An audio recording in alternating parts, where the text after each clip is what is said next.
வெளியில் போகிறதுலாம் எனக்கு ரொம்ப பிடிக்கும். வெளியில் மாலு, சினிமா இதெல்லாம் போகிறது ரொம்ப பிடிக்கும். கல்யாணம் ஆனதுக்கப்புறம் பேண்ட்டு போட்டு இப்படி எதனா கடைக்கு போனால் எதுக்கு பேண்ட்டு போடுற? லிங்கியோட போ. ஒரு பர்த்டே ஃபங்க்ஷன் இருக்குது, அதுக்கு சாக்ஸோட போ. எதுக்கு பேண்ட்டு போட்டு போகிற? ஃபோனில் பேசுவேன். நம்ம எப்படா இருக்குது, வேலை எப்படி போயிட்டுருக்கு, வீடு வாடகை கட்டணும், இப்படி கட்டணும். நீ என்னதான் பேசுவேன் அப்படியே? ஆம்பளை கூட எவ்வளோ நேரம் பேசுவீங்க நீங்கள் அப்படின்ற மாதிரி அதையும் ஃபோனில் பேசினாலும் ஒரு சண்டை வலிப்பாங்க. ஒரு ஆண்கள் கூட நம்ம ஃப்ரெண்ட்ஸு கூட பேசுறது கூட கட்டாகிற மாதிரி ஒரு சுதந்திரம் பறி போகுது. நாங்கள் 2 பேரும் ஒர்க் பண்ணுறோம் சார். அவங்க டீச்சராக ஒர்க் பண்ணுறாங்க, நான் சிவில் சப்ளைஸில் சூப்பரண்டாக இருக்கேன். அவங்க வேலையை வந்து என்ன கஷ்டம் இருக்குன்னு எனக்கு தெரியும். நான் நின்று பாடம் நடத்தணும். அந்த கஷ்டத்துக்கு தகுந்த மாதிரி நான் வந்து அவங்களுக்கு எல்லாம் ஹெல்ப்பும் பண்ணுறோம். அவங்க வண்டி ரெடி பண்ணி விட்டுட்டு நான் திருவண்ணாமலைக்கு ஒர்க் பண்ணோம். அவங்க வேலையை நான் புரிஞ்சுக்கிற மாதிரி என்னுடைய வேலையை அவங்க புரிஞ்சிக்கல. ஏன்னா எங்களுக்கு வந்து சிவில் சப்ளைஸ் பப்ளிக் சர்வீஸ்க்கு ஒர்க்கு. அந்த ஒர்க்கில் எவ்வளோ டென்ஷன் இருக்குது தெரியும். வீட்டுக்குள்ளே வர்றதுக்குள்ளே 10 ஃபோனு.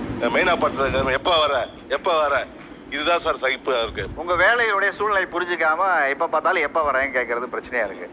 பெண்கள் வந்து இப்போ ஆணாதிக்கம்ன்ற ஒரு சொல்லை பயன்படுத்தி நம்மள முழுக்க வந்து அவங்களுக்கு சாதகமான ஒரு நிலைமையில பயன்படுத்துறாங்க. அப்ப இவங்க கிட்ட நம்ம சொல்லி சொல்லி புரியறதை விட புரியுற மாதிரி நான் வாழ்ந்துட்டு போயிடுறேன். இப்படிதான் இப்போ என் வாழ்க்கையை மாத்திக்கிட்டேன். ஆண் பெண் சமன்றதை வந்து நான் அங்கீகரிக்கிறேன். மனைவிக்கு தாலியும் தேவை கிடையாதுன்றதை கூட நான் ஏத்துக்கிறேன். ஏன்னா ஆண் மெட்டி போடல, பெண் எதுக்கு தாலி போடணும், இந்த மனநிலையில இருக்கு. அப்ப அவங்க கேட்கறாங்க, ஆண் பெண் சமம்னு சொல்றீங்களே, உங்க தோழர்கள்லாம் வந்து ஒருவேளை சமைக்கிறாங்க, நீங்க சமைக்கல, உங்க தோழர்கள் பாத்திரங்களா நீங்க கழுவல, உங்களுக்கு டெபிட் கார்டு இருக்கு எனக்கு இல்ல, உங்களுக்கு பாஸ்புக் இருக்கு எனக்கு இல்ல, உங்களுக்கு பாஸ்போர்ட் இருக்கு எனக்கு இல்ல, உங்களுக்கு 4 வீலர் டிரைவிங் லைசன்ஸ் இருக்கு எனக்கு இல்ல, ஆண் பெண் சமமா இதெல்லாம் நீங்க பண்ணணும்ல அப்படின்னு. இது எல்லாமே நான் பண்ணிட்டேன்.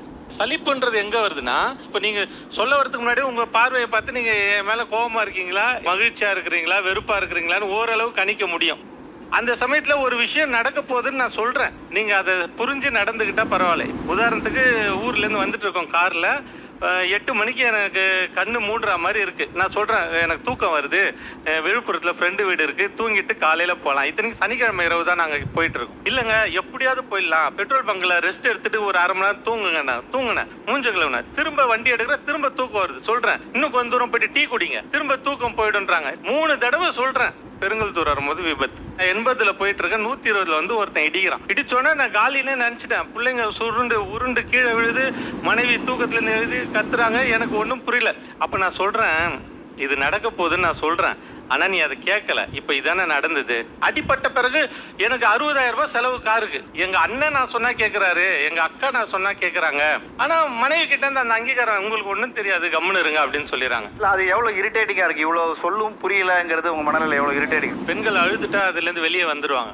ஆண்களுக்கு அழுறதுக்கு கூட ஒரு தைரியம் வேணும். அது கூட நமக்கு வரல. அது அம்மா இறப்பா இருந்தாலும் சரி, அப்பா இறப்பா இருந்தாலும் சரி, அந்த சமயத்துல வந்து நமக்கு ஏதோ ஒண்ணு இடிக்குது. நம்ம அப்பா அழலையே, நம்ம தாத்தா அழலையே, அப்ப நம்ம எதுக்கு அழணும்? அது ஒரு உயிர்னா இதுவும் ஒரு உயிர்னா, அதுக்கு மனசு இருக்குன்னா இதுக்கும் மனசு இருக்குதான். பெண்ணுக்கு மட்டும்தான் கனவு இருக்குமா, ஆணுக்கு கனவு இருக்காதா? சொல்கிறத வந்து புரிஞ்சிக்கவே மாட்டாங்க, சொல்கிறத வந்து கேட்கவே மாட்டாங்க. அவங்க ஒரு எக்ஸ்பீரியன்ஸில் நம்ம என்ன பண்ணுவோம், ரிசல்ட் என்ன நடக்கும் அவங்களுடைய ஆக்டிவிட்டீஸை வச்சு அவுட்புட் என்ன வரும்ன்றத பேஸ் பண்ணியே சொல்லுவோம். ஆனால் அதை வந்து அவங்க புரிஞ்சிக்கவே மாட்டாங்க. 2-3 எக்ஸ்பீரியன்ஸ் வந்தாலும் அவங்க வந்து அடுத்த முறை அதே தப்பை தான் பண்ணுவாங்க.